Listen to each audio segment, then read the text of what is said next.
hole associated with gang stalking is the alleged electronic harassment via directed energy weapons.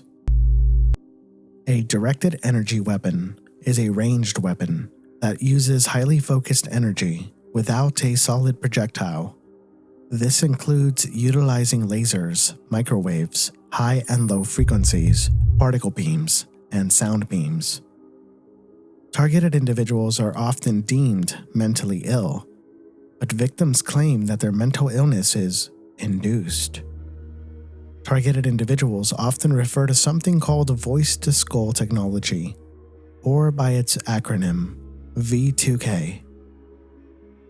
It's also called microwave hearing because many of the alleged technologies are based on the microwave auditory effect.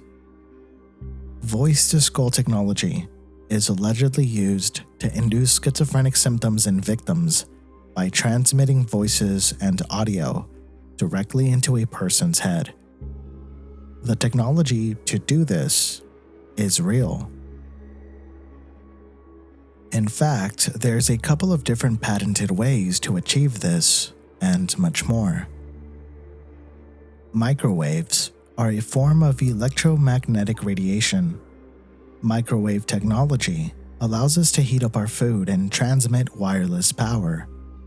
And it also enables us to induce the perception of sounds in both hearing and deaf individuals. In 1961, neuroscientist Alan H. Frey published the first paper in the Journal of Applied Physiology on the microwave auditory effect, which is why it's also known as the Frey effect.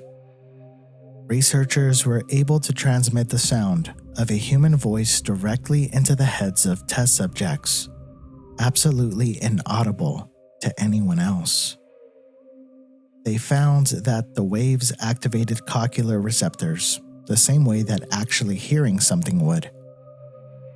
They projected spoken numbers and short words to the test subjects. What people heard in their head sounded like an electronically modulated voice. Again, no one was able to hear this except the test subjects. Another way to achieve voice-to-skull is through the radio frequency hearing effect. Patent US 6470214B1 described as a method and device for implementing the radio frequency hearing effect. The patent is classified under arrangements or circuits for monitoring, protecting, controlling, or indicating, and it's assigned to the US Air Force. The phenomena was first discovered during World War II, when a subjective clicking sound was being produced by a pulsed radar signal when the transmitted power was above a certain threshold. Interestingly, when the radar signal was pulsed below the threshold level, the click could no longer be heard. The discovery of the radio frequency hearing effect suggested the idea that a pulsed radio frequency carrier could potentially be encoded. This was under the assumption that the click of the pulse carrier was similar in a way to a data sample, and could therefore be used to create both simple and complex tones, including speech. The radio frequency hearing effect is best described as a thermal to acoustic demodulation process in which energy absorption in a medium, such as a human head, causes both expansion and contraction, creating an acoustic signal.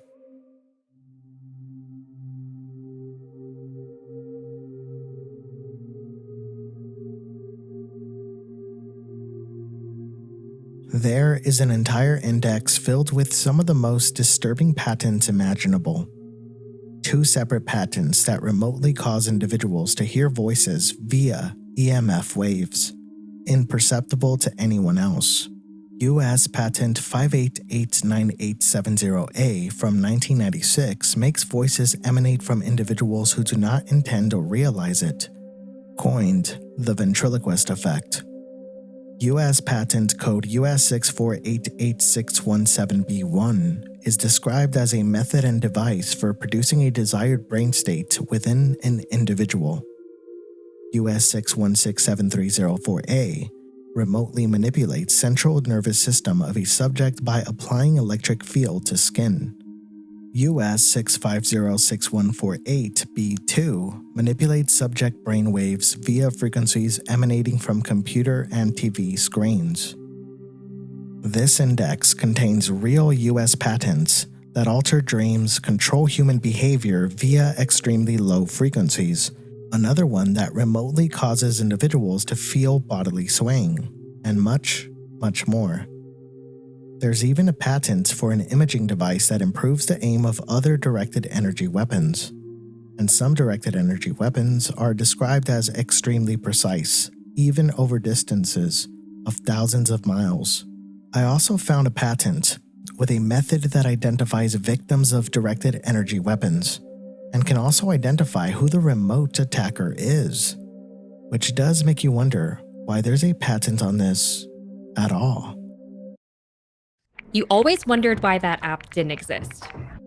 Directed energy weapons really are the perfect controversy. If hypothetically these weapons are being used against targeted individuals, there would really be no way to prove it. It's the perfect crime. And if these weapons are not being used, the fact that they exist at all is enough to validate the narrative that maybe they could be. So I guess the real question is, what are these technologies being used for?